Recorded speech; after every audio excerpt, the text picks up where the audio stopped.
Welcome back to Change Ed, your podcast for all information and facts that have been triple checked by someone in an office somewhere. Wow. I am your host. I can't believe they let us put this stuff out. Andrew Kuhn, education consultant from Montgomery County Intermediate Unit. And here with me is Patrice Semichek, also out of the Montgomery County Intermediate Unit. And I believe we actually figured out in our emails we are project consultants. No, that's not true. Yeah, it is. No, because if you keep saying it the other way, then it's the other thing. Huh? Because we decided to prolong her retirement, we have a second episode with Amber Molloy from our office. Welcome back. Thank you. We have 2 questions for you. Okay. The first one is, what is my best attribute as an educator? No judgment, no evaluation. Yeah. I don't do that. Thank you. Yep. Well, that kills my Curiosity, second question, compassion. which was, what's Patrice's worst attribute as an educator? Wow. Do you see? I know, it's rough. This is rough. We're leaving that. Everybody should see how you treat me. What's misunderstood about, I know I'm known as the lady who asks why. Yeah. And I know, and does that come from Simon's work? Maybe. Yeah. I think Simon reinforced that my asking of questions was actually okay. Solid, yeah. Yeah. And there's nothing wrong with it.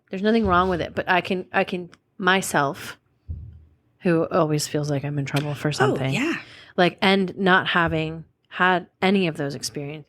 When I was asked questions as a kid, it was because, they found out I did something. When I asked questions as a worker in other situations, it's always because, crap, I forgot to do something. And again, I put a lot of pressure on myself that is unnecessary.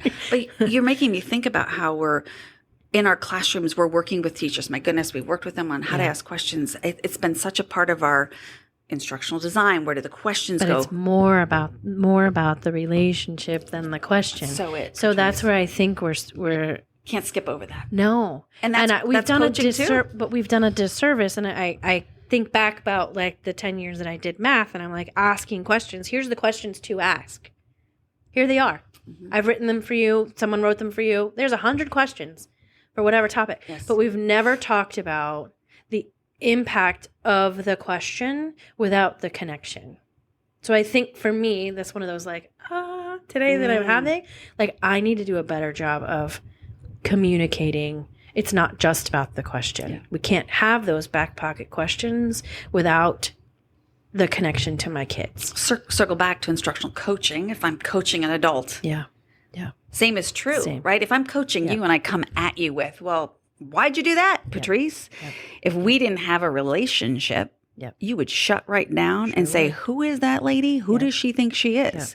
Yep. And so that's in all of my work with instructional coaching. Yeah. And that's where I got into the whole transformational work and the whole, who are you with? Who is this person? How do I know you on a deeper level? Because I can't help you to grow unless we're both vulnerable with each other. Know you. And I need to know you in order for you to be vulnerable with me. Yeah. And the only way you can be vulnerable with me is if you trust me. Mm-hmm. Well, wow. It's going to take me some time of intentional action to get you to trust me and show that I'm trustworthy. Yeah. And I think the same is true in our classrooms. Yeah. When teachers come in and honor that part of their relationship, their learners come in vulnerable and they can ask questions. And they're going to move so much farther, so much faster. Yeah. And there's evidence. There's evidence. I know I can't just say the research says, but I know there's research out there. And give me a second, I'll find it for you around that element of the learner. And that's Brené's work of vulnerability that I lean so heavily on. There's so much in the research that just she has done about human growth and vulnerability. Mm-hmm. It's magical when you can get a vulnerable learner in your space. You will be a collective unit and you will move forward. Mm-hmm. Mm-hmm. We've seen it in small tidbits, I think, in the work that we do.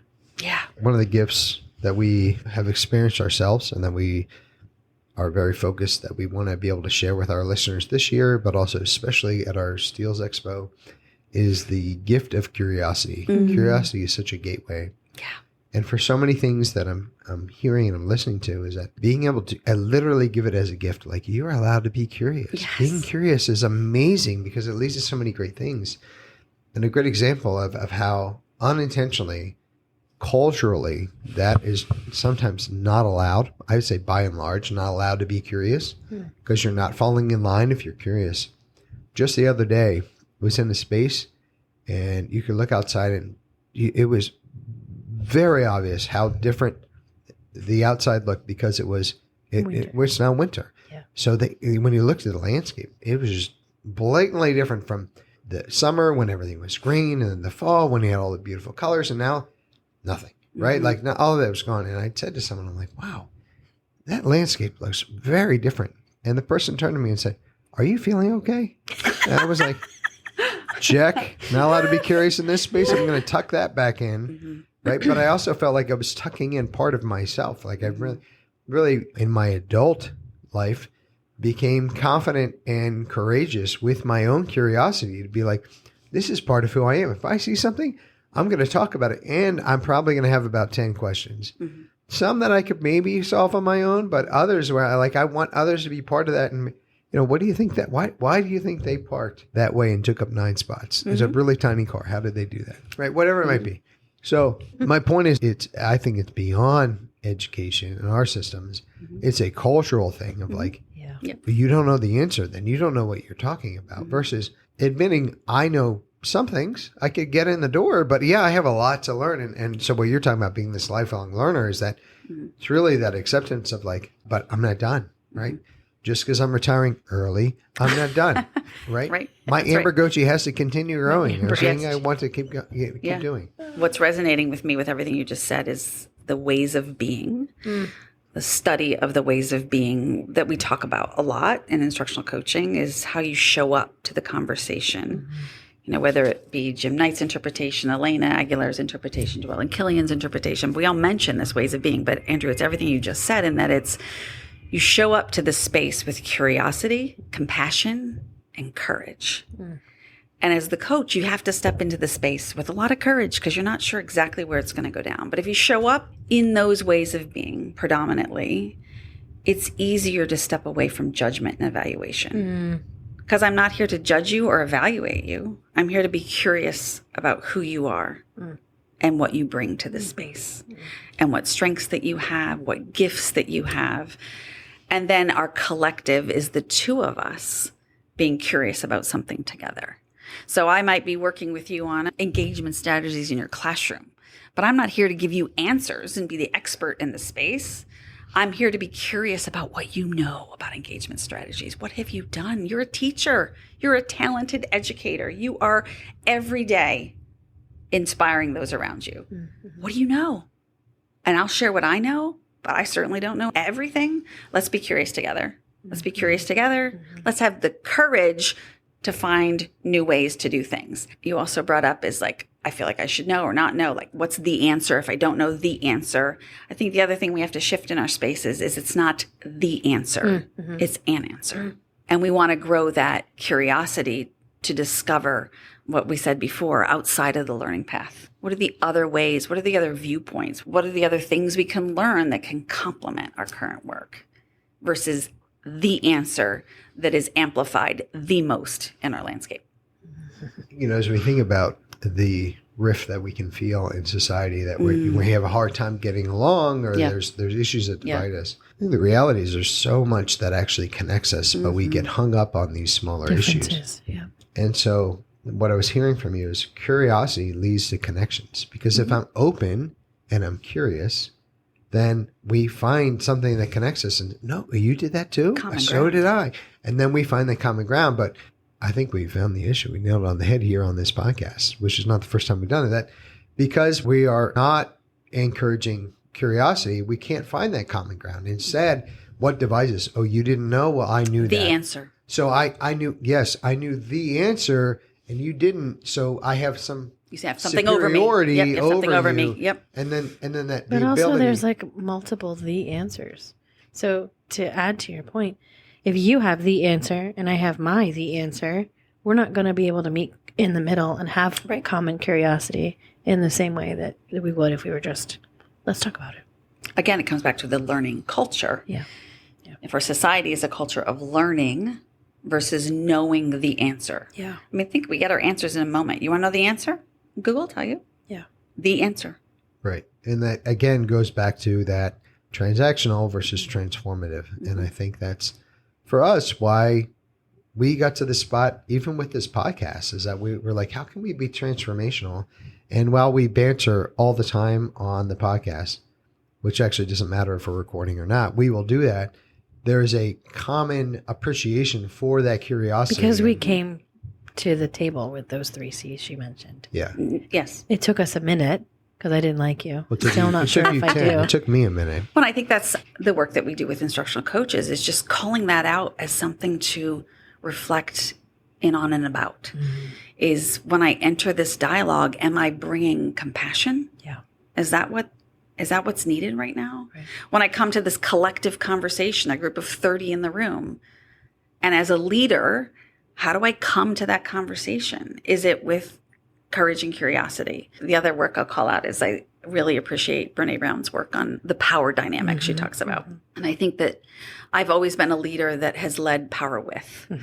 And why? That's who I am as a human, I guess. That's how I was nurtured as a child. That's how I grow my family, is it's all power with. Like, I've never had power over my children, even when they were little rambunctious, crazy little boys. Yeah. It was always power with.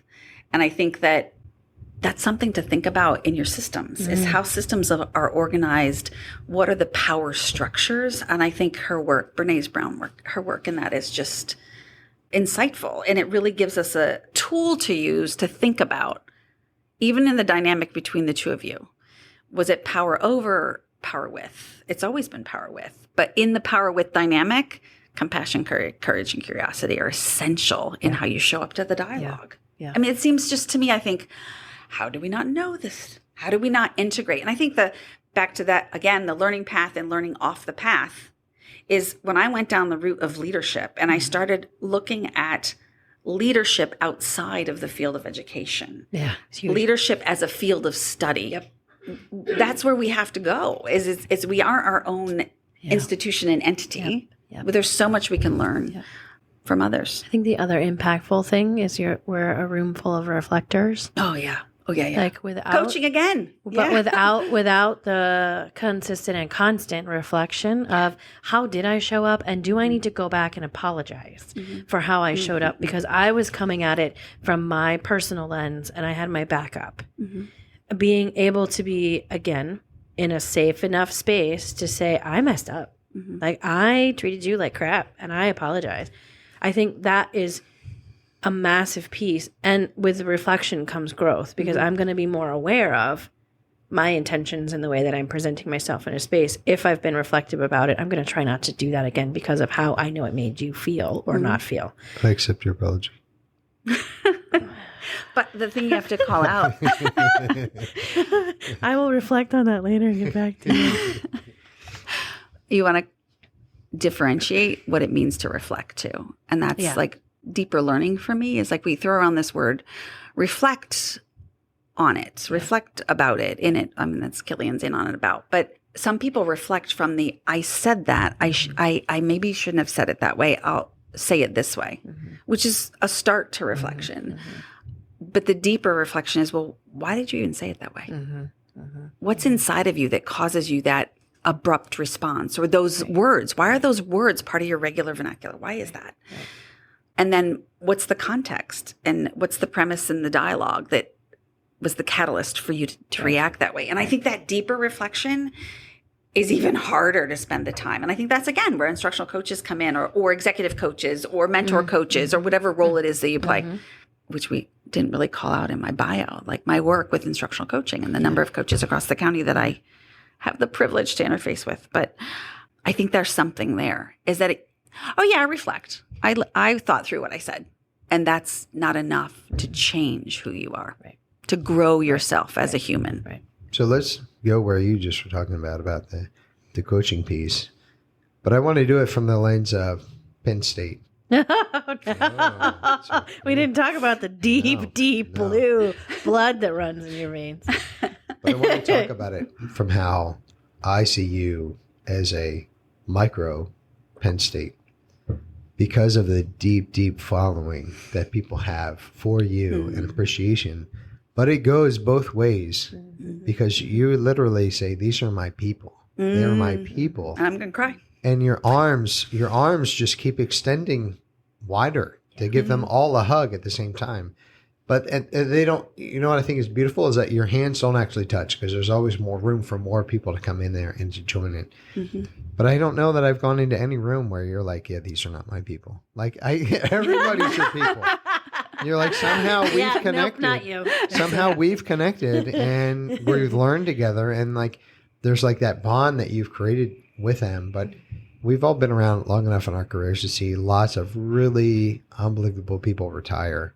But the response to your retirement has been so genuine and so heartfelt and really impacted. I think it's a good testament to your work, but also, again, on reverse, not everybody always gets to see your reactions. And it's such a genuine, it was like, a real relationship that's been established and knowing that that's going to change, but who knows how, but it's so powerful. And again, very much like a Penn State. My dad went to Penn State. He's still, he's 400 years old and he still goes to the Penn State games. Sometimes they try to sell us our tickets. I'm like, Dad, I didn't go there. I don't get it. Right? I don't. But it's like that level. I don't get it, but I do. I don't know. It's a weird. When it comes to Amber Molloy, is that level of people are like they're all in, right? And I know you're all in for all the people. So I think it's worth noting. And again, my people, like I just love the connection that you have with others, especially myself. That's why you called it Andragogy. And I appreciate that. I think that the root of all of that is it's relationship. Leadership is about, in my work, it's about relationship. And so if I wasn't authentic in that relationship, I wouldn't have the feelings that I have now. But the root of everything I've done, that's what it's been. But I think we miss that. I remember early on in my career, and I was a student for a very long time. Like I, started in language and literacy, finished in reading, and then I went on and did the instructional coaching credential at the state level, and then continued on and got my administrative credentialing. And I've just been a student. I did not pursue my doctorate because I did not find a program locally that challenged me to do the research that I wanted to do. And I couldn't go to Columbia or go to where I was going to go to Ohio State at one point. Can you imagine that? Me at Penn State or no way? Oh, man. I couldn't do it. Anyway. But I still would love to do research. Like PhD level research in the field, because I think there's work that I've done that has had an impact, and I want the data to prove that that's what makes the impact. But anyway, you have data. I have anecdotal, qualitative, and I have gathered. We did some work back when we were funded under PIC. We did some work that was more correlated to student achievement as a result of relationship, but then COVID hit and we lost it. So, but even I know the student achievement is very important considering the work that we do. But I like to think that if I've made an impact in someone and they're doing something that is better for kids, even if the assessment results aren't showing it, I've made a difference and I've made an impact. And so I think for us, I don't have a doctorate. That to me feels like, especially given our work with adults, if I'm doing something that is changing the way a student is attending to learning, even if achievement results don't show it, I've done my job. Like, it's more important to me as a teacher to make sure kids love learning, not they do great on the PSSAs. And it's the ripple effect, and we don't know how far we ripple. So you do have that data, because everybody, the impact you have that data. It's just not numbers. That's really what it comes back down to. It's always about the relationship and power. And how are you? Yesterday when they said, what state will Amber go to first? I said Ohio. And then I was like, if not, Michigan. I was like, absolutely not. But you see, and for me, it's funny, we joke about that kind of stuff, but very different than my husband and my children. They're such strong fans, but who I am as a person, I'm about the people. And I'm so happy for those. I'm happy for Michigan and Ohio State to have to have a similar level of community. I mean, it's similar to what we have. I don't think anyone has the same as Penn State. No, it is I know. Unlike anything I've experienced. But the following. But it's a collective. And I think that's the idea. It is about just honoring people. And that's just who I am. Someone left me a note around how they see me as someone who my entire existence is around making you better. Mm-hmm. And that I can see that. they honored that in me and saying that, they've never experienced a leader who was selfless in a way, that it's more about those who I serve than it's ever been about me. And I think that's always been my rub in leadership over the years is leaders step into the role for various reasons. Mm-hmm. Oh, that's what I was starting to say is when I went through all those credentials and certificates and things, and as soon as I got my administrative credentialing, I was like, oh my gosh, Amber, you would just be an amazing principal. Oh, you would just be so great. You should be a principal. You should be a principal. And I was like, I felt so puffed up, like, oh my gosh, yes, I should be a principal. I could be a principal. And it took a few years of me like pushing in that arena, like, is that really? Because I served one of my roles, one of our largest elementary schools in North Penn, and I served as part-time reading specialist, part-time administrative support kind of person. Mm-hmm. I don't even know what my title was back in the day. But I served more in an administrative role at the elementary level, supporting the principal. So I dabbled in that arena a little bit. But I think as I allowed myself to grow into that, is I realized that the principalship is not really my calling. And I'm more called to serve and grow others. And I think curriculum, instruction, assessment opened those doors for me to give me a larger audience to empower others to grow. And those were the communities I was allowed to serve. So not that I think I could have done the same in a principal's position, but my goodness, our principals, have been very different.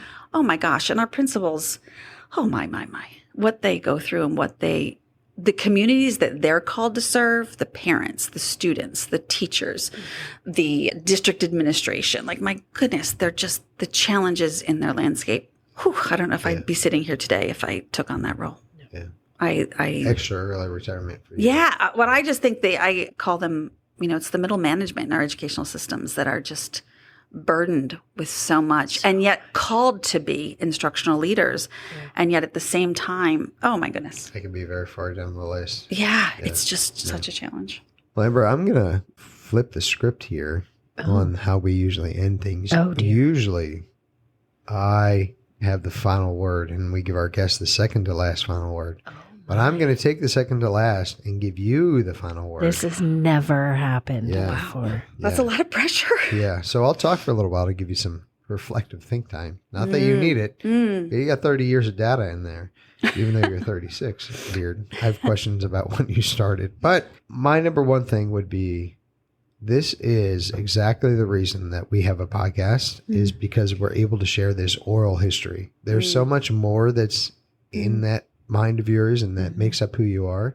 But at least we're able to share some of these things where if you didn't have a conversation with Amber, you might never hear this or get this perspective. Or if you don't read Brene Brown or Simon Sinek, I know your bookshelf is not light. There's a lot. There's a lot. Yeah. The floors in the building are actually happy you're leaving because we're going to get a little relief. But this oral history it spans the test of time. We were always sharing things with each other and having this conversation. So that's the richness that I love about the podcast. The other thing for me with the podcast is that in so many ways, every single podcast that we record, I feel like is a love note to my children. Because they might not hear these conversations from me or understand what I do, but at some point they might have an opportunity to listen to this. And again, just that love note. But for you, I feel like this is a love note to all your people. It's not just your children, it's for everyone that you can kind of share this out and share these thoughts and these experiences that I've had. It's been a privilege to not only work with you, but to be able to sit down with you and capture these moments and have them recorded for all of eternity. So you can't change your mind after it's put out there. But what would you like to share with us as your final thoughts for our episode? This never happened. I might say something when you're done, but There it is. Well, I appreciate the opportunity to pause for a moment and think back through my career. And really through this dialogue, you've kind of helped me just narrow it down to who I am as an educator and ultimately how it's about relationship and genuine, authentic compassion for everyone in the field. And I think that's also super important is so many people go in to serve in our schools, and every single one of them has the opportunity to impact. I've been relentless in my work. I don't think over the time did I ever back away. And I think we need to do that. And I'm just grateful. I'm really grateful.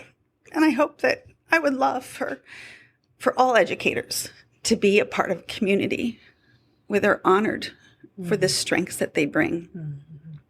None of us are perfect, and none of us have, all green children on the PSSA. Mm-hmm. And we all need to work together. Our system needs to realign together. Mm-hmm. It's not my content versus your content, my way versus your way, my philosophy versus your philosophy. We all can learn. We all can learn from each other. And we need to. And so I think that coalesce word that I brought out whenever I did, I think that it truly is about the coalescing. There's another word for you. Coalescing around really the humans that we serve. Coalescing around the humans that we serve. Maybe that's it. We would like to thank the worldwide 3 billion Penn State fans who have all listened to this podcast. And to the Molloy family for sharing it with the Penn State Nation. Go Lions. Get any Lions? What? Is that what they say? Any Lions. Is that what you say? Go Lions? No, actually they say we are. I was going to say that. I've never heard go Lions. We are Go Lions. Okay. We are. That's what you say. Yeah. I know that. You need to get to a game. My mom went to Penn State, so she gets it, but I disappointed and went to Central Florida. So. Thank you for tuning in, Change Ed Nation. As always, be sure to follow us so you can get all of our latest podcasts. Yeah, good words. Keep doing the great work that you're doing. Thanks. You are making an impact. Was that for both of us or just me? No, because you were looking at me when you said that. No, I did my best. Do you see why I am the way I am? Keep asking questions. Keep being curious. Goodness gracious! I'm glad someone else sees the way I'm treated. With respect. With respect. I was going to say, in relationship, curiosity, compassion, and courage.